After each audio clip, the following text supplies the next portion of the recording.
I have a notebook here with the names of the states members who are not compliant in relation to their election expenses. They're potentially criminals. If those states members think that their names are in here, they probably are criminals. Now that's a little joke. Well, it is a little joke, but it's also true, because the public is now this story's out, you've broken this story, the public want to know who they are.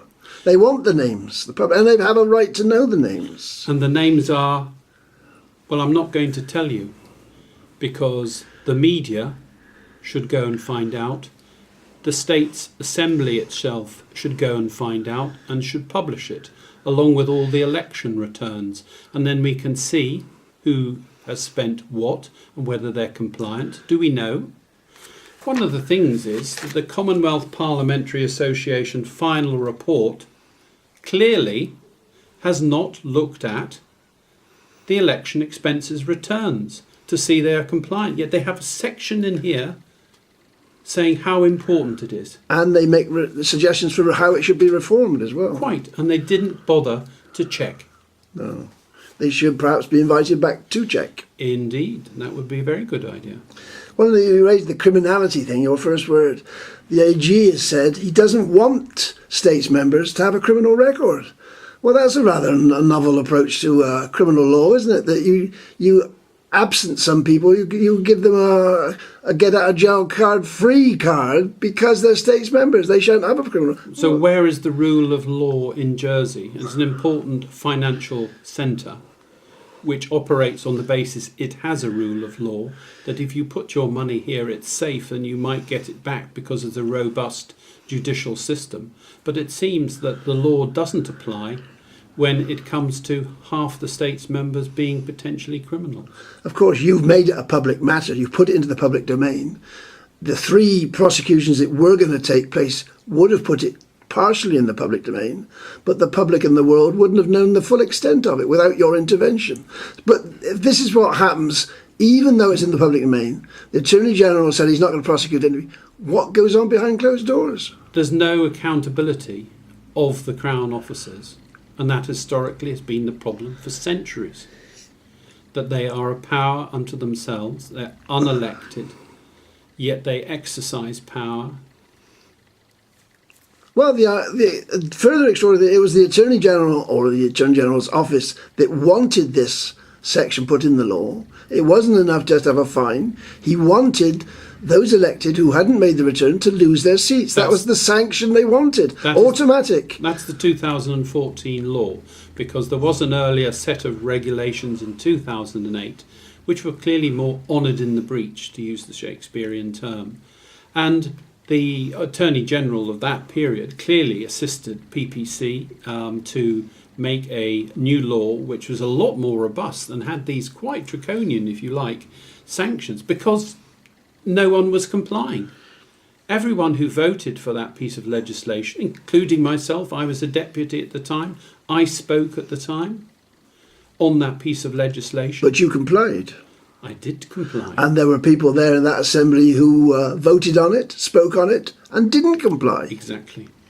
Well, how is that possible? Experience. So it carried on, not only in 2014, but we also had a by-election when Senator Zoe Cameron stood down.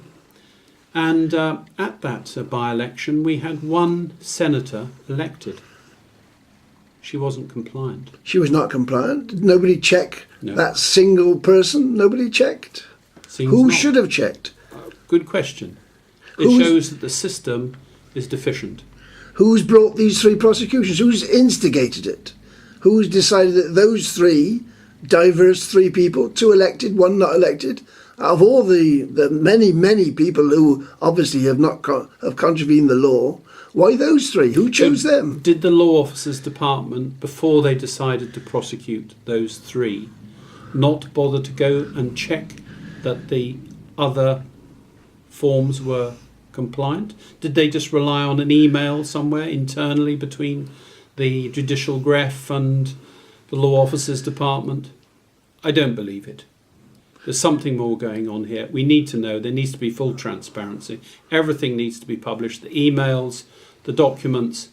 There needs to be an inquiry. There's also was negotiation for people who had been late in the past. The Judicial Greffier was inviting people to make late submissions. By what authority? Well, indeed, in 2014 general election, the Judicial Greffier of that date was sending out emails to errant and non-compliant candidates, reminding them that they hadn't, gently reminding them, the day after the deadline has passed, please may we have your election returned? And it's duly returned. And if one looks in the Ring file binder, it's stapled together and it's in there. So a little bit of compliance was being done in a gentle fashion. We've been, to an extent, a bit obsessed with the date. It was June the 7th in the last 2018 election. You had to file by 5 o'clock on that day. But the other aspects, like they're saying there's no evidence that anybody's exceeded the spending limits and so on. But nobody's looked at them. They may not in total £10,000 or so, which a senator could spend. Nobody's looked at how they got that money, where it came from. Who's supposed to examine Well, that? one senator didn't send in the form, so we don't know what donations he had. Because that's an integral part about the fairness of Right. the election process, and that's why the returns are largely, as you've explained before in a previous interview, why they're made, so that we know that people are... There's a level playing field. Playing field, exactly. So if people are being sponsored, and if they're putting down false amounts, how do we know? Who knows? And if they put down the name of a company as having given them a donation that was paid for their printing or whatever, how do we know what that company is? St Billard's something Holdings Limited. Who owns it? Is it listed on the Moscow Stock Exchange? Exactly, and this is exactly what's going on elsewhere in another jurisdiction where they've got huge problems at the moment. But election expenses is a huge problem in the UK. And in Jersey, well, it's a matter of indifference to our political class.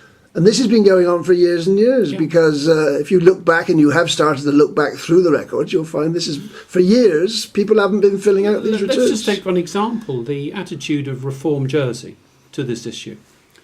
I was standing in the Royal Square on Tuesday holding my placard, which you see up there, I think. And who should be the first states member out for the sitting to go and address the multitude of striking civil servants to claim the glory? First person out, Senator Sam Messick. And he points at me and he says, "Nick, what you've said is scandalous." And before I could answer, he ran off. Well, scandalous. I'm the scandal. Yeah, you're the having scandal. That's right. revealed. But it appears that that particular party, which is very sad, actually is in contravention for all its candidates. It is, because the law requires each individual candidate to submit a return, which they should have done, and not a single... On the prescribed form. On the prescribed form, not a single prescribed form for the entire party, with all the expenses divvied up. It should have been a submission for each individual, Because noting what obviously general expenses. people in that wherever they are in the constituency want to be able to look at their representatives' returns if they're interested, to see that they spent the right amount, the return was done properly. That's all part of the process, isn't it? And they can compare it with other candidates. This is the process, isn't it? Yeah. But if you've got it all mixed into one big pot, St Billard's candidate mixed with St Clement's candidate, you don't know exactly how they've spent their money, do you? So it's rather unfortunate that the Democratic Party in Jersey should be so, well, I don't know what you'd say. Well, really. it's deficient, but then the whole system is terribly deficient. It is. And what we really need to be looking at is the Attorney General's discretion, because he's exercised it in a fashion that seems a little arbitrary. It would appear to be the Crown Officer's failure, wouldn't it? It appears to be coming. They instigated the law. They wanted the law. It was important. They changed the law so they could have the law. And once they start getting 3 candidates to prosecute, that they're happy with that. Once it becomes 23 candidates to prosecute, for some mysterious reason, I mean, it's a bit like child abuse all over again, isn't it? And failing to prosecute people. And it's the majority of the Council of Ministers. Exactly. Suddenly, the political class gets the get-out-of-jail-free card. Well, the Chief Minister's in scrutiny today. I wonder if anybody will ask him that question. Was his return made on I time? suspect there will be utter silence. Embarrassment.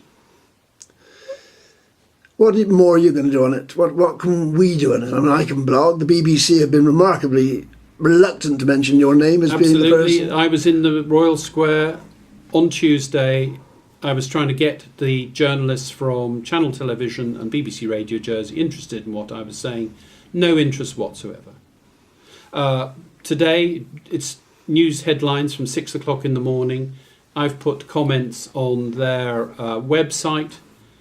Are they interested in coming to speak to me, the person who revealed the story, the whistleblower, if you like, the investigative journalist, the pair of us acting together, investigative journalists? Are they interested? No. State media is not interested. Well, all they're reading out is the Attorney General's statement. That's all they're reading out, and Right. they're not even investigating that further. No, I wonder if BBC Radio Jersey and all the plethora and army of journalists will now be crowding the offices of the Judicial Graph to actually go and look at those documents and maybe produce a spreadsheet. Let's see who's compliant.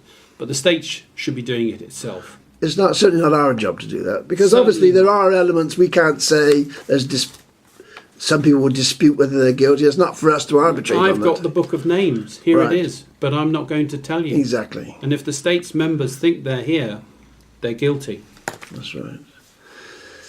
So, is there any more we want to say today, or I should be putting up other things? Well, this is part 2. I suspect there'll be Right. many parts. Right. And as the scandal rolls, as I knew it would do, because it's probably the biggest scandal since Haute-Lagrange, I should think. It implicates the entire Well, I hope the political public realise the class. significance of what you and I, to an extent, are doing. This is huge, because this is, how can the law officers, I would Her Majesty's law say this officers, to the public. Listen to how the media roll with this story. Their function will be to minimise the damage to the institutions and to the power of the political class. Everything will be done to massage it, to minimise it, to say it was just minor, oh, it doesn't matter. Our rulers are perfect. There's a great problem with the British ruling class. We've just seen it with Brexit, and we're rolling through it now as the steamroller crushes us. They're incompetent. Utterly, utterly incompetent. And it's time for a major constitutional reform of the British state. The ancien regime has got to go. We must have a proper constitution and a constitutional assembly to discuss what those reforms are for the whole of the British Isles. well, the Mother of Parliament is an incredible mess at the moment, and I'm afraid we're just part of the system, aren't we? Quite. Okay, Nick, we'll leave it there, but we will return to this, because this is a huge subject. Yeah, part 3. It's very important constitutionally. Absolutely.